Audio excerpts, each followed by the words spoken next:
오늘 말씀은 열왕기하 6장 1절에서 7절입니다. 구약성경 열왕기하 6장 1절에서 7절 말씀입니다. 구약성경 569쪽쯤 되겠습니다. 열왕기하 6장 1절에서 7절 말씀입니다. 우리 다 같이 합독하겠습니다. 선지자의 제자들이 엘리사에게 이르되 보소서, 우리가 당신과 함께 거주하는 이곳이 우리에게는 좁으니 우리가 요단으로 가서 거기서 각각 한 제목을 가져다가 그곳에 우리가 거주할 처소를 세우사이다 하니, 엘리사가 이르되 가라 하는지라. 그 하나가 이르되 청하건대 당신도 종들과 함께 하소서 하니, 엘리사가 이르되 내가 가리라 하고 드디어 그들과 함께 가니라. 무리가 요단에 이르러 나무를 베더니 한 사람이 나무를 벨 때에 쇠도끼가 물에 떨어진지라. 이에 외쳐 이르되 내 주여, 이는 빌려온 것이니이다 하니, 하나님의 사람이 이르되 어디 빠졌느냐 하매 그곳을 보이는지라. 엘리사가 나뭇가지를 베어 물에 던져 쇠도끼를 떠오르게 하고 이르되 너는 그것을 집으라 하니, 그 사람이 손을 내밀어 그것을 집으니라. 아멘. 찬양하겠습니다. 주께와 엎드려 경배 드립니다. 주께와 엎드려 경배 드립니다. 주 계신 곳엔 기쁨 가득, 무엇과도 누구와도 바꿀 수 없네. 예배드림이 기쁨 됩니. 우리 한 번 더 고백하겠습니다. 주께와 엎드려 경배합니다. 주께와 엎드려 경배 드립니다. 주 계신 곳엔 기쁨 가득, 무엇과도 누구와도 바꿀 수 없네. 예배드림이 기쁨 됩니다. 우리 예배를 받으신 하나님께 한 번 더 박수로 한번 영광 올려드릴까요? 감사합니다. 하나님의 사람이란 제목으로 말씀을 함께 나누겠습니다. 하나님은 아주 크신 분이기도 하지만 때로는 아주 세밀하신 분이기도 하십니다. 온 나라와 민족과 열방을 좌지우지하기도 하시고 거대한 우주를 통치하시고 계시지만 동시에 우리 한 사람 한 사람의 머리털까지도 세시는 분이십니다. 하나님은 어떠한 큰 문제도 능히 감당하실 수 있고 동시에 나의 작은 신음에도 응답하는 분이십니다. 그래서 우리의 보기에는 태산같이 큰 문제도 하나님은 너무 쉬운 일이며, 하나님께는 너무 쉬운 일이며, 반대로 우리가 이건 너무 작은 일이다 라고 생각하는 문제까지도 하나님은 아주 세심하고 세밀하게 보시고 응답하여 주시는 분이십니다. 그러므로 하나님은 크신 분이신 동시에 아주 세밀하신 분이십니다. 오늘 이 하나님을 잘 보여주고 있는 본문이 오늘 읽었던 이 말씀이라고 볼 수 있습니다. 오늘 이 말씀의 내용을 한번 살펴보도록 하겠습니다. 그럼 주인공은 엘리사인데요. 엘리사는 당시의 제자들, 그러니까 선지 생도들과 함께 생활을 하고 있었습니다. 그런데 엘리사에게 배우고자 하는 이 선지 생도의 숫자가 점점점 늘어나서 함께 할 장소, 함께 살아가고 있었는데 그 장소가 너무 좁아진 겁니다. 그래서 그들은 요단으로 가서 직접 나무를 베어서 이 장소, 넓은 장소로 이사를 하기로 결정을 한 겁니다. 2절에 보면 우리가 요단으로 가서 거기서 각각 한 제목을 가져다가 그곳에 우리가 거주할 처소를 세우사이다 하니 엘리사가 이르되 가라 하는지라. 그러니까 엘리사가 그렇게 하는 것이 좋겠다고 응답을 했다라는 겁니다. 근데 한번 보시면요, 이 엘리사 선지자가 활동했던 시대는 왕으로부터 온 백성들이 다 우상 숭배로 가득 차 있었던 시대였습니다. 그런데 너무나 감사하게도 선지 생도들이 많아지고 있습니다. 그래서 원래는 같이 살았었는데 같이 살 공간이 너무 좁아서 큰 데로 가야 되겠다는 거잖아요. 여러분, 시대는 하나님을 떠나고 우상을 숭배하고 점점점 죄가 더 많아지고 있는데, 너무나 감사한 건 하나님의 사람들, 선지 생도들이 이상하게 갈수록 많아지고 있다는 겁니다. 여러분, 이것은 하나님이 그 시대를 향한 은혜고 축복인 줄 믿습니다. 이 시대가 다 썩어지고 어두워져도 하나님의 말씀을 선포하는 선지생도들이 늘어난다는 건, 이건 정말 기적 같은 일이기도 하고 은혜 중에 은혜입니다. 여러분 아십니까? 요즘은 신학생들이 줄어들고 있다는 거. 여러분, 굉장히 기도할 일입니다. 근데 사람들 더 이상 이제 목회자가 되려고 하지 않아요. 점점점 우리나라의 그 교단이 굉장히 많더라고요.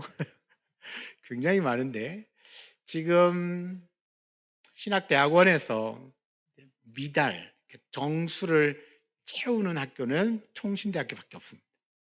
다른 학교는 이미 10년 전부터 학생이 없습니다. 그런데 오늘 말씀에 보면 그 왕으로부터 온 백성들이 우상 숭배로 가득 채워졌던 그 시대에 하나님은 선지 생도들을 계속 부르셨다는 겁니다. 그러니 그 시대가 암울한 것 같아도 희망이 있는 것이죠. 여러분, 이 시대에도 하나님의 말씀을 전하고 또 기도하는 하나님의 사람이 있는 한 하나님의 교회에는 희망이 있는 줄 믿습니다. 비록 선지 생도들은 줄어갈지라도 우리 여러분들처럼 하나님을 신실하게 믿고 하나님 앞에 기도하는 하나님의 백성이 있는 한 하나님의 교회는 무너지지 않습니다. 하나님의 교회에는 희망이 있다는 거죠. 그럼에도 불구하고 갑자기 늘어난 이 선지 생도들의 숫자 때문에 문제가 되는 것은 분명합니다. 함께 살아갈 장소가 너무 좁아졌기 때문에 새롭고 또 넓은 장소로 이전하기를 원했습니다. 그런데 문제는 돈이 없습니다. 그래서 고맙게도 이 선지 생도들이 자기들이 스스로 일해서 집을 짓겠다라고 자원해서 나선 겁니다. 결코 쉬운 일은 아니지만 그들에게 워낙 돈이 없다 보니까 그냥 맨몸으로 그 일을 시작해 버린 거죠. 그래서 엘리사는 그 생도들을 마음으로 축복하고 그렇게 하라고 떠나 보내게 됩니다. 여러분, 우리가 어떤 일이 이렇게 벌어지게 되면 항상 지나온 시간들 속에서 아쉬운 시간들이 생각이 납니다. 지금 좀 더 넓은 장소로 이사를 하고 싶은데 돈이 없어서 못 하는 거예요. 그래서 선지 생도들이 우리가 몸으로 때우겠습니다. 우리가 직접 나무를 만들어 오고 집을 짓겠습니다. 그렇게 나선 거죠. 그러면서 생각을 하는 거죠. 뭐냐 하면 요 6장 바로 앞에 무슨 사건이 있었냐면 아람의 군대 장관이었던 나아만 장군이 나병이 걸려 있었습니다. 그래서 엘리사를 찾아왔는데 엘리사가 그 나아만 장군의 병을 고쳐주었어요. 얼마나 감사합니까? 그래서 나아만이 사례를 하려고 선물을 드렸는데 이 엘리사가 받지 않았습니다. 근데 나중에 그 엘리사의 사환이었던 게하시라고 하는 사람이 그 예물을 받았다가 나중에 그 나아만이 갖고 있던 나병이 옮겨가서 이제 자기가 그 나병에 걸리는 그런 안타까운 사건도 있었지만 일단 그 돈을 받지 않았다는 겁니다. 생각하는 거죠. 옛날에 그 돈 받았으면 어땠을까? 그죠? 나만 장군으로부터 그 값비싼 선물을 받았는데 그거 받았었다라면 지금 좀 도움이 되지 않았을까라고 하는 약간의 인간적인 생각이 들어옵니다. 그러나 엘리사는 하나님의 은혜를 돈으로 바꿀 수는 없었습니다. 여러분, 어느 시대든 하나님의 참된 일꾼들은 하나님의 도움 없이 인간적인 방법으로 쉽게 일하지 않았습니다. 그냥 그렇게 할 수도 있지. 그러면서 자기의 일을 합리화하는 순간 결국은 다 타락해버리기 때문입니다. 하나님의 사람은 좀 어렵고 힘들더라도 매 순간 하나님을 의지하고 또 하나님이 도와주시는 그 손길을 기대하면서 묵묵하게 걸어가는 거죠. 일이 좀 더딜 수 있습니다. 느릴 수 있습니다. 내가 원하는 대로 다 이루어지지 않을 수도 있습니다. 그러나 매 순간 그냥 기도하고 하나님 응답 주실 때까지 기도하고 응답 주시면 한 발짝 또 한번 가보고 또 그렇게 하나님을 신뢰하면서 한 걸음 한 걸음 가는 사람들이 하나님의 사람이고, 누군가 인간적인 방법으로 길을 솔깃하게 만드는 어떤 방법을 이야기를 해도 여러분 그것이 하나님 뜻이 아니면 과감하게 물리칠 수 있는 사람들이 곧 하나님의 사람이었던 겁니다. 엘리사는 나반의 병을 나반이 어떻게 나병으로부터 고침받는지를 가르쳐 주었지만, 우리가 그냥 상식적으로 일반적으로 생각했을 때 엘리사의 능력입니까? 아니잖아요. 하나님의 능력이잖아요. 그냥 그저 엘리사는 하나님의 능력을 나타내는 그 도구로, 통로로 쓰임받았을 뿐인 거죠. 그러니 그는 물질에 눈멀지 않고 그 마음을 빼앗기지 않고 거절할 수 있었던 겁니다. 그래서 우리가 환경을 살아가다 보면 예전에 그랬으면 어땠을까 싶지만 우리 인간의 욕심보다는 하나님의 은혜를 먼저 생각하고 하나님의 손길을 먼저 기억할 수 있다면 여러분 이 은혜가 값싼 채로 넘어가는 일은 없어질 거다, 그런 생각을 하게 됩니다. 여러분 이제 요단으로 가려고 할 때 이제 선지생도 중에 하나가 엘리사에게 와서 선생님 같이 가자고 요청을 합니다. 그래서 엘리사가 그래 그러면 나도 같이 가겠다라고 확답을 주었습니다. 근데 오늘 이 말씀을 가만히 보면요, 엘리사에게 함께 가자라고 동행을 요청한 것은 아주 지혜로운 처사였습니다. 왜냐하면요, 엘리사가 함께 한다는 것은 곧 엘리사의 하나님과 함께 하신다는, 엘리사의 하나님이 함께 가신다는 의미였기 때문입니다. 그래서 여러분 중요한 게 있죠. 무슨 일을 하든지 간에 하나님이 함께 하시면 하나님이 함께 하시기를, 하나님의 동행하여 주시기를 구해야 한다는 겁니다. 여러분 선지생도 한 사람이 이제 넓은 곳으로 이사를 가야 하잖아요. 가는데 선생님에게 와서 엘리사 선생님 우리와 함께 가시죠. 왜 이런 요청을 했느냐? 엘리사가 간다는 건 곧 엘리사와 함께 하시는 하나님이 가는 것을 의미하기 때문에. 그러니까 무슨 일을 하든지 제일 먼저 요청하는 게 뭡니까? 하나님 나와 함께 하여 주십시오. 하나님 나와 함께 해 주십시오. 그것이 우리가 구해야 할 첫 번째입니다. 우리는 종종 우리의 경험을 의지하고 사람을 의지하고 환경을 계산합니다. 그러나 성경은 분명히 말합니다. 성공의 기준은 환경이 아니라 하나님의 함께 하심입니다. 우리는 경험도 없고 인맥도 없고 지식도 없지만 하나님께는 다 있습니다. 선한 동기로 시작한 일이라면 하나님이 반드시 도와주실 겁니다. 그러니 어딜 가든지 무엇을 하든지 반드시 하나님이 함께 해달라는 기도가 첫 번째여야 합니다. 오늘 하루를 살아갑니다. 하루를 시작하면서 하나님 오늘 하루 나와 함께 하여 주십시오. 내가 직장을 갑니다. 하나님 내가 오늘 직장에 출근을 하는데 하나님 내가 직장 생활하는 동안 나와 함께 하여 주십시오. 내가 오늘 친구를 만납니다. 하나님 내가 누구를 만나는데 하나님 나와 함께 하시고 그 친구들과의 그 관계가 잘 순조롭게 잘 이어지게 하시고 기회가 되면 복음을 전할 수 있게 해주십시오. 언제나 내 기도의 1번은 하나님 나와 함께 해주십시오. 기도의 1번이 뭐라고요? 하나님이 나와 함께 해주십시오. 여러분 이 하나님이 함께 하여 주시는 이것이 우리가 구하여야 할 첫 번째였습니다. 그러니까 이 선지 생도들이 더 넓은 곳으로 이사를 하면서 엘리사에게 가서 우리와 함께 갑시다. 하나님 우리와 동행해 주시기를 구했다는 거죠.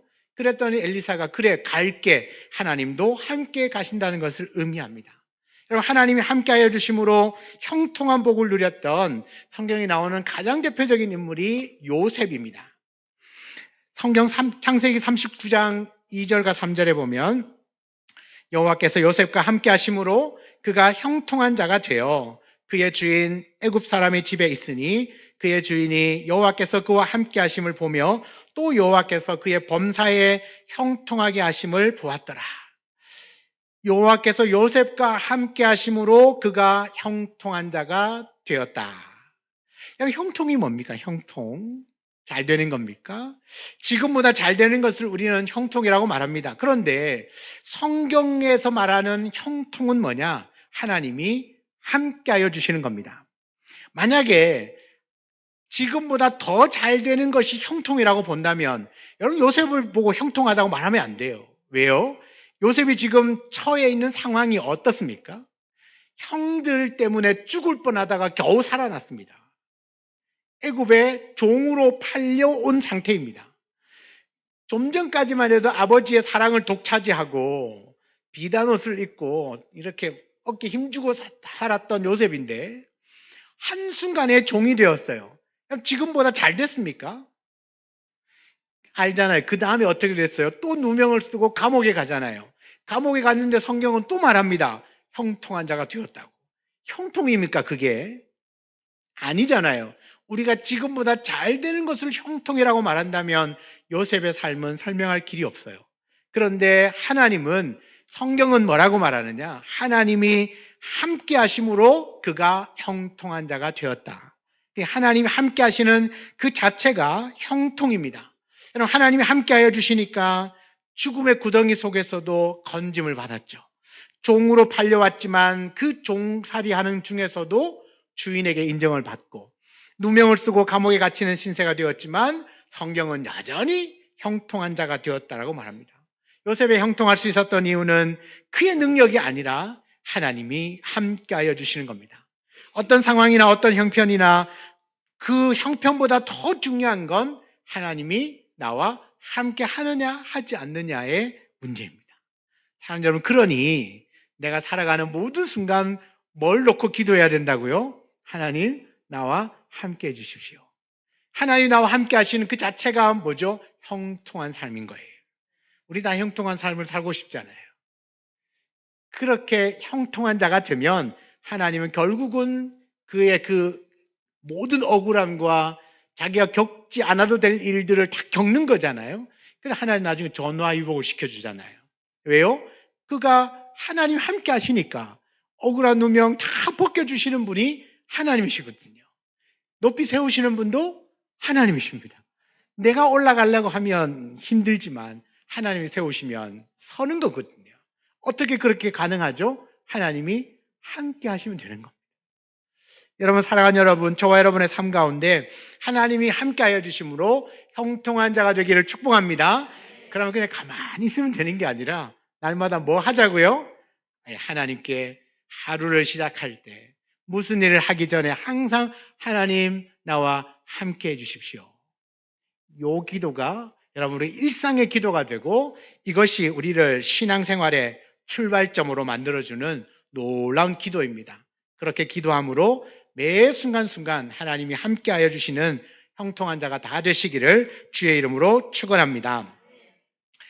그래서 그들은 선지생도와 함께 엘리사가 요단으로 떠나게 됩니다. 자, 그런데 이제 작업을 합니다. 나무를 베는데 한 생도가요, 나무를 베다가 이 도끼, 쇠도끼라고 하는데 이 쇠도끼를 그만 물에 빠뜨리고 말았습니다. 그 나무 옆에 그 우물이 있었던 것 같아요. 큰 호수 같은 게 있었던 것 같아요. 그래서 이 생도에 큰 비명을 질러요. 와, 큰일 났다. 도끼 빠뜨렸다. 빌려온 건데. 당신 한번 생각해 보세요. 도끼인데 무슨 도끼? 쇠도끼. 뭘로 만들었다? 쇠로 만들었다. 그 당시에 이 쇠가 있었을까요? 아주 귀했겠죠. 그 귀한 쇠로 만든 도끼를 그것도 빌려왔는데 물에 빠뜨렸습니다. 이 철연장이 귀하고 값비싼 물건인데 그걸 잃어버렸으니까 얼마나 손해가 막심하겠습니까? 집을 짓기도 전에 그 도끼값 물어주느라 아마 가지고 있는 거 다 팔아야 될 판입니다. 근데 여기서 주목해야 될 게 뭐냐 하면 이 도끼를 물에 빠뜨린 건 크다면 크고 작다면 작은 일일 수 있습니다. 그런데 한번 생각해 보면 도끼를 물에 빠뜨리는 것이 국가적인 위기의 일입니까? 국가가 큰 위기를 맞이합니까? 아니면 생사의 문제가 걸려 있습니까? 죽고 사는 문제가 걸려 있는 겁니까? 아니죠. 그런데 어떻게 합니까? 이 도끼를 물에 빠뜨렸을 때 우리가 생각할 때 이게 굉장히 작은 문제일 수도 있는데 하나님은 그 문제에도 개입을 하십니다. 우리가 한번 생각을 해볼게요. 도끼를 물에 빠뜨렸으면 여러분 어떻게 하시겠습니까? 일단 그 무리 속에 수영 잘하는 사람 찾아야죠. 수영 잘하는 사람을 찾아가지고 잠수복 입혀가지고 물에 집어넣어야죠. 들어가서 이쯤에 내가 도끼를 빠뜨린 것 같으니까 물에 잠수해서 한번 도끼 찾아봐라. 되든 안 되든 그렇게 시도를 해볼 거 아니에요. 그죠? 시도를 해볼 텐데. 그런데 오늘 이 선지생도 한 사람은요. 도끼를 물에 딱 빠뜨리자마자 누구를 찾아가느냐? 엘리사를 찾아갑니다. 그리고 도끼를 빠뜨렸다고 말합니다. 그리고 엘리사는 즉각적으로 나무 하나를 베어가지고 그 빠진 물에다 던졌습니다. 그랬더니 그 물에 빠졌던 도끼가 물 위로 이렇게 떠오르는 거예요. 자, 이 도끼가 무슨 도끼? 새도끼. 자, 새도끼인데 이게요, 나뭇가지를 그냥 던졌는데 도끼가 마치 튜브처럼 이렇게 떠오릅니다.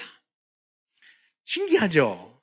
자, 혹시 이 사건을 여러분이 왜 이렇게 이런 일이 일어날 수 있는지를 설명할 수 있는 분? 믿음으로 말하는 거 말고 과학적으로 어떤 원리로 이 쇠도끼가 떠오를 수 있는지를 설명할 수 있는 분. 만약에 이것을 과학적으로 증명해 내신다면 제 이름으로 박사학위를 드리도록 하겠습니다. 제가 그런 권위는 없지만 증은 만들 수 있습니다. 출력을 할 수 있어요. 어떠게요? 이건 말이 안 되는 이야기입니다. 쇠도끼가 물에 빠졌는데 나뭇가지를 던진다고 어떻게 그게 올라와요? 이건요, 뭐 박사 할아버지라도 이건 증명할 수 없는 겁니다. 그러면 누가 하셨죠? 하나님 하셨죠. 하나님이 하신 일을 우리는 기적이라고 말합니다. 근데 이 일을 누구를 통해서 합니까? 엘리사를 통하여 합니다. 자, 보십시오. 도끼 하나가 물에 빠져서 건져 올리는 우리가 생각할 때 작은 일이라고 여겨지는 그 일에도 하나님이 개입하셨어요. 하나님이 도와주셔서 이 문제를 완전하게 해결해 주었습니다. 죽고 사는 문제도 아니고 국가적인 위기의 문제도 아닙니다. 우리가 생각할 때 큰 문제처럼 여겨지지 않습니다. 그러나 하나님은 너무 작은 일 같은데도 그 작은 일에도 관심을 가지고 있어요. 여러분, 우리는 종종 이렇게 생각합니다. 아, 이건 너무 사소한 일이다. 이 정도는 내가 해결할 수 있다. 그렇게 생각되면 하나님께 나가지 않습니다. 하나님께 기도 안 해요. 내가 할 수 있거든요. 그래서 아까 제가 얘기한 것처럼 제일 먼저 수영 잘하는 사람을 찾겠죠. 수영 잘하는 사람도 그 물의 깊이가 얼마인지 모르잖아요. 위험을 감수하고 해야 되니까 아마 쉽지 않은 일이었을 겁니다. 그런데 여러분 그런데 우리가 생각할 때 되게 이건 우리가 할 수 있는 일, 내가 조금만 노력하면 될 것 같은 일들은 중요한 그런 문제는 하나님께 기도하지 않는다는 거죠. 하나님께 나아가서 아뢰지 않습니다. 여러분, 이건 신앙이 아니라 자기 의지라고 합니다. 하나님의 사람은요, 크고 작은 모든 문제들을 다 하나님께 가지고 나온 사람입니다. 문제의 크기가 중요한 게 아니라 하나님과의 관계가 중요한 거예요. 하나님을 얼마나 신뢰하는가. 기도하는 것 자체는 하나님을 신뢰하니까 기도하는 거거든요. 이건 내가 할 수 있습니다. 그렇지만 나는 하나님을 믿어요. 하나님을 신뢰합니다. 그래서 하나님께 기도하는 거예요. 하나님이 도와주셔서 그 작은 일에도 하나님이 도와주셔서 일이 착 진행되게 하시죠. 여러분, 어떻습니까? 여러분의 신앙생활은 어떻습니까? 어려운 일, 큰 문제, 내가 생각할 때 내가 감당하기 어려운 것들만 혹시 기도하고 있지는 않습니까? 아니면 내가 일상을 살아가면서 되게 사소한 일, 하나님 오늘 가게 문을 여는데 오늘 손님 10명 정도는 오게 해주셔야 되는 거 아닙니까? 이런 기도는 잘 안 하지 않습니까? 오늘 내가 운전을 하는데 안전하게, 짧은 길이지만 아무런 사고 없이 안전하게 갈 수 있게. 그럼 내가 일상을 살아가면서 그냥 스쳐 지나갈 수도 있지만 그 하나하나를 기도한다는 건 그만큼 내가 하나님과의 관계가 좋다는 이야기고 하나님을 믿고 의지하고 있다는 내 신앙의 표현입니다. 우리가 이렇게 하나님과 깊은 관계 안에서 어떤 문제든지 크든 작든 간에 상관없이 늘 모든 것을 가지고 하나님께 나아갈 수 있게 되기를 주의 이름으로 축원합니다. 이 선지생도가 이 도끼를 빠뜨리자마자 이건 너 빌려온 건데 큰일 났다고 하면서 오늘 성경에 보면 6절에 하나님의 사람이 이르되 어디 빠졌느냐 그렇게 말하죠. 엘리사에게 찾아갔는데 성경은 하나님의 사람이라고 말합니다. 하나님의 사람. 왜 그랬을까요? 이 하나님의 사람이란 표현은 굉장히 중요한 표현입니다. 이 기적은 엘리사의 능력이 아니라 하나님이 행하신 일이라는 걸 강조하기 위해서예요. 그래서 하나님의 사람이 물어봤다. 그렇게 성경은 표현하고 있다는 이야기죠. 그럼 만약에 여기서 이 선지생도가요, 스스로 자기가 겪는 이 당면한 문제를 해결하려고 노력을 했다면 만약 해결했을까요? 아마 해결하기 어려웠을 겁니다. 만약에 해결을 한다 하더라도 쉽게 그 문제를 풀 수 있지는 못했을 겁니다. 그러나 이 문제를 만나자마자 이 선지생도는 하나님의 사람을 찾습니다. 엘리사를 찾아갔다는 겁니다. 그리고 엘리사는 이 도끼를 잃어버리고 낙심해 있는 선지생도를 위해서 즉시 그 문제를 해결해 주었어요. 여기서 이 선지생도의 부르짖음에 대한 엘리사의 태도가요, 어쩌면 우리의 기도에 대한 하나님의 태도입니다. 어떻죠? 선지생도가 빠뜨렸어요. 큰일 났어요 했더니 엘리사가 즉시로 그 문제를 해결해 주잖아요. 하나님은 어떤 분이시냐면 우리의 기도에 대하여서 즉시로 응답하기를 원하십니다. 비록 우리가 실수하였을지라도 야, 너 좀 조심 좀 하지. 도끼를 떨어뜨리고 그렇게 책망하지 않으시고 즉시 그 문제를 해결해 주었어요. 어디 떨어뜨렸니? 그리고 떨어진 부위에 나뭇가지를 던졌고 도끼가 떠오른 거죠. 여러분, 왜 하나님은 우리가 기도할 때 이렇게 즉시로 응답해 주기를 원하실까요? 제가 묵상하고 내린 결론은 우리의 연약함 때문입니다. 우리가 너무 연약하기 때문에 하나님이 이렇게 응답을 해 주셔야 하나님을 더 신뢰하고 하나님을 따르게 되더라는 겁니다.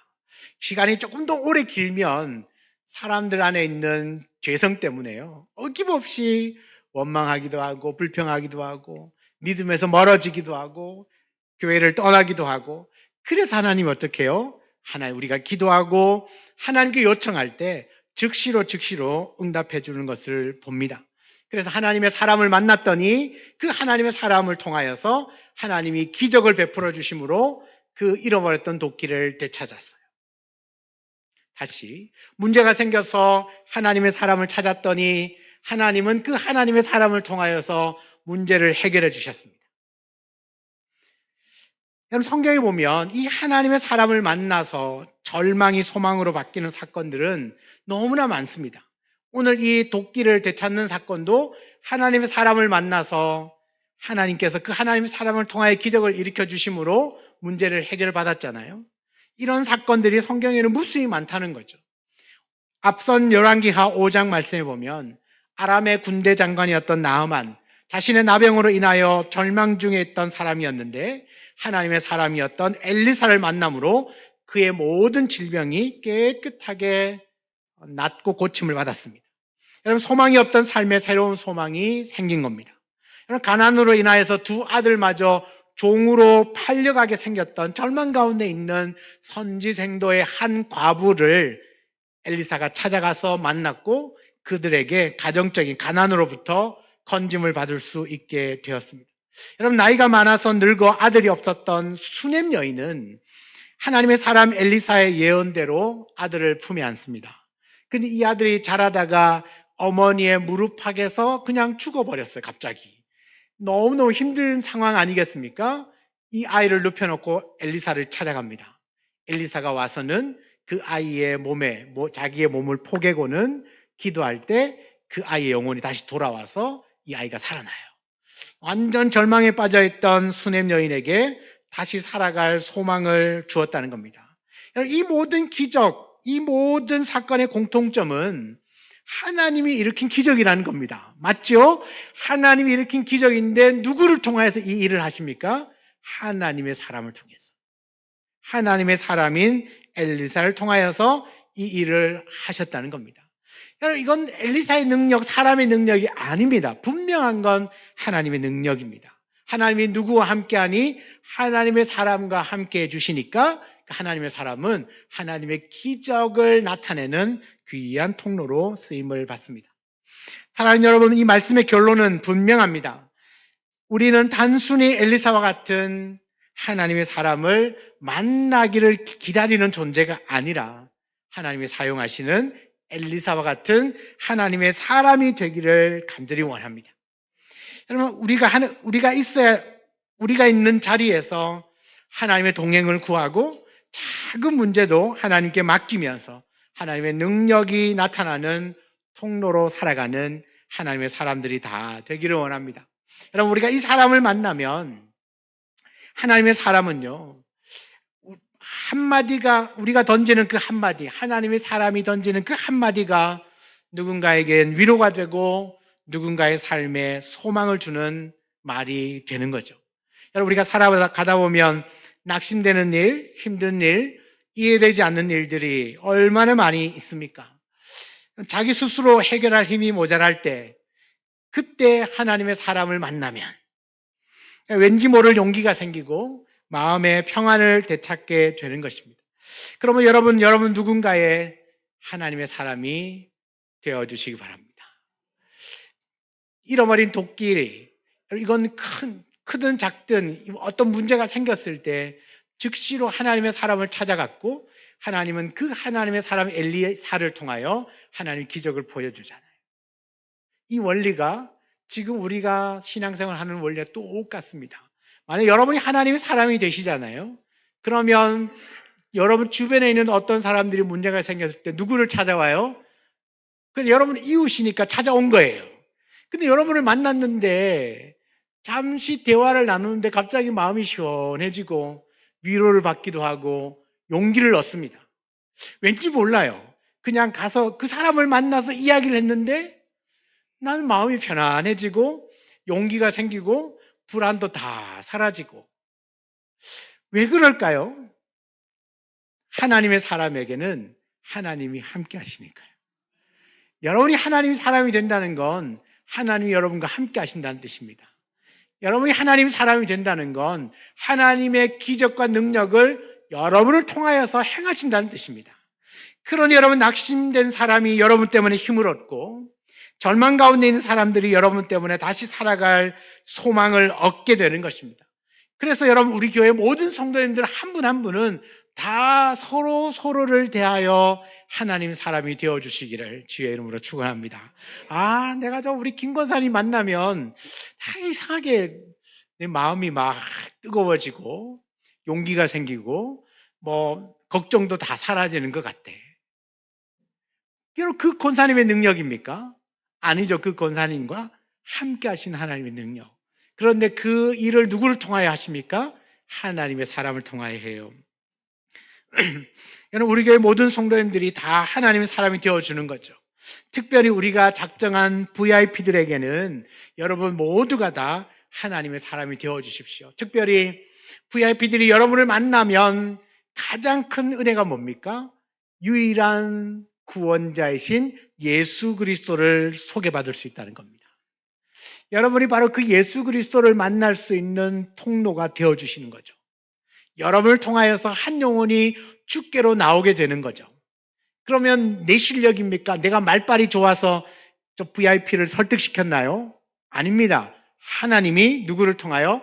나를 통하여서 VIP를 감동시키죠. 그러면 나는 어떤 사람입니까? 나는 하나님의 사람입니다. 하나님은 그 하나님의 사람과 함께 하십니다. 여러분이 그 하나님의 사람이 되어서 여러분 곁에 있는 사람들에게 힘이 되어주고 특별히 주님을 모르는 사람들에게는 유일한 구원자 되시는 예수 그리스도를 찾고 예수 그리스도를 만날 수 있도록 그 길을 인도해 주시는 하나님의 사람이 되어 주십시오. 여러분 살아가는 가정과 교회에서 또한 삶의 자리에서 직장에서 하나님이 함께하여 주심으로 하나님의 사람으로 우뚝 세워져서 많은 사람들을 하나님께로 인도하고 또 다른 많은 사람들에게 하나님의 기적을, 하나님의 능력을, 하나님의 은혜를 흘려보낼 수 있는 놀라운 축복의 통로로 쓰임받는 하나님의 사람들이 다 되시기를 주의 이름으로 축원합니다. 아멘. 우리 함께 한번 기도하겠습니다.